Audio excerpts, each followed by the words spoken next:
Hi, this is Paul Slatkus, Good News Planet. I'm speaking to Tia Torres. Hi, Tia. How are you? I'm great, Paul. How are you? Okay, good. Tia is, I guess, in love and cares a tremendous amount about animals, and by far pit bulls. Is that so? Absolutely. I got them tattooed all over my body, actually, and one sitting in my lap. When did you build an affection for, let's say, dogs, or was it always pit bulls? No, I mean, I grew up with animals. You know, my stepmother raised me, and she was an animal lover.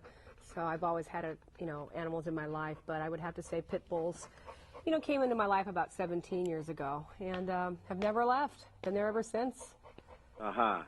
Well, you're oversee a TV show on the Animal Planet, and it says here, misunderstood men and unwanted dogs redeem each other in the return of Animal Planet pit bulls and parolees, okay? Parolees is a pretty serious word. What's that word mean?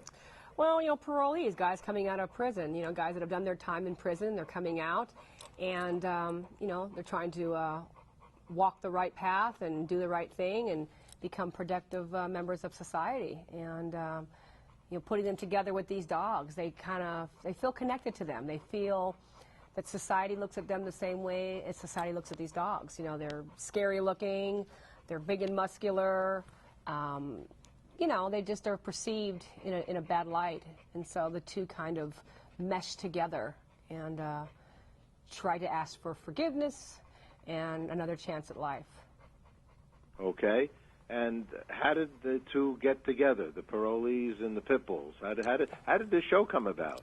Well, I've had the pit bull rescue for about 17 years now, and we do a lot of work with throughout the years with juvenile hall and a lot of the juvenile facilities. And about 4 or 5 years ago, I began working with adult offenders because my husband was a parolee, and they do really well together. We don't get any funding from the government. It's not through the state or the county. It's just something that the guys know by word of mouth to come to me. And a local magazine did a story on us about 3 years ago, and one of my producer friends just began following our journeys with his little camcorder, and lo and behold, we got a call from Animal Planet. And I kind of went, wait, the network that has like Meerkat Manor, all these cute little shows, like they want us?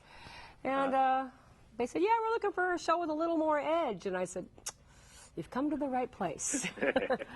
Not here, where? Exactly. Animals are people too. I believe. Actually, I'm a pet minister.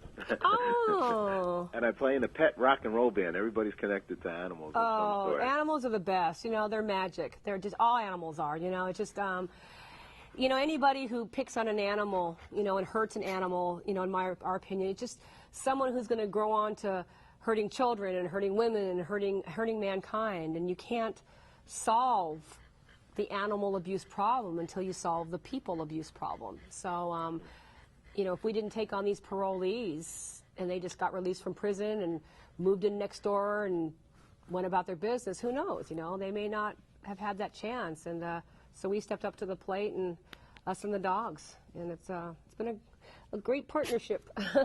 Well, actually, let me just let the audience know is that it's on Saturday, October 30th at 10 p.m. And it's 11 episodes. It's your second season. That's the showbiz talk, right? Mm-hmm. On Animal Planet. Uh-huh. And you have a website also, right? Yes, brcpitbull.com, or just punch in Pitbull Rescue and we pop up. And, okay, very good. Yeah. So what actually do you do there? I mean, you rescue these dogs from, is it just the California area, or is it all over the country, or how does this all happen? We get pit bulls from all over the country. We've even had one come as far away as Ontario, Canada. And they're there for the purpose of getting a new home. That's what they're there for. We have some dogs that are in sanctuary status, meaning they got there and they're probably not adoptable anymore, but the primary goal is to get them homes. And having the parolees there, the parolees help take care of the dogs. They do the housekeeping, so to speak. They clean the kennels, they feed them, they take care of them, they help us exercise them. And on this new season of our show, they will actually get to go on a lot more adoptions. So they'll go with us to the new homes and help us integrate the dogs into their new home. And it's just a really great thing to take these guys out on, because they have to interact with people. You know, it teaches them how to interact with people properly, teaches them patience and discipline when training the dogs. So it's just a great, you can't help but love, you know, what these dogs and guys do together. It's just, it's a win-win. The dog itself, obviously you're by now an expert on pit bulls, right, and their genetic makeup and what makes them tick. What do you feel about the dog? Is it a friendly dog and not a friendly dog? What is your belief? And is there one is like a human being? Is there no dog that's like the other dog? Well, every breed of dog is made up for that particular reason. You know, otherwise we wouldn't have, you know, police departments using Belgian Malinois and German Shepherds for police work. Labradors, you know, that retrieve and are great, drug dogs. You know, they're set up for specific reasons. You know, pit bulls are bred to be stable with people. That was their number one thing. Is they were called the nanny dog back in the day in England. They were used for to hang out with children, and thus the reason, you know, Petey became Petey on the Little Rascals. Is they're bred to be great with children, and they were farm dogs, actually. You know, people have a misconception. They said, oh, they were bred to fight each other. That is not true. They were bred to be farm dogs. They were bred to be family dogs. And it was we, as a human race, that thought, hey, let's prey upon that terrier side of the dog, which a terrier is a very tenacious breed. You know, Jack Russell Terriers, you know, they're bred to crawl down the hole and chase out the rats and the weasels and the rabbits and the varmints. So these are big terriers, and they're not for everybody. You know, they can be feisty with other animals, but with people and children, they're fantastic. My kids have never had any other type of dog. We've been doing this for 17 years, and, you know, knock on wood, we've never been bitten by a pit bull.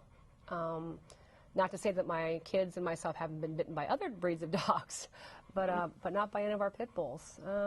And don't get me wrong, not every pit bull is great. You know, I mean, there's just like with people, not everybody is perfect. So not everyone can be saved, not everyone is adoptable, and we accept that. We deal with that. Great. Well, thank you for doing what you're doing. Last quick question, what's good news for you? Pardon me? What's good news for you? Good news for us is for our dogs all to get homes and my guys to stay out of jail. Okay, that's good news. Okay. Thanks, Tia. Thanks for sharing. Bye-bye, Paul. And congratulations to you. Thank you so much. Bye-bye.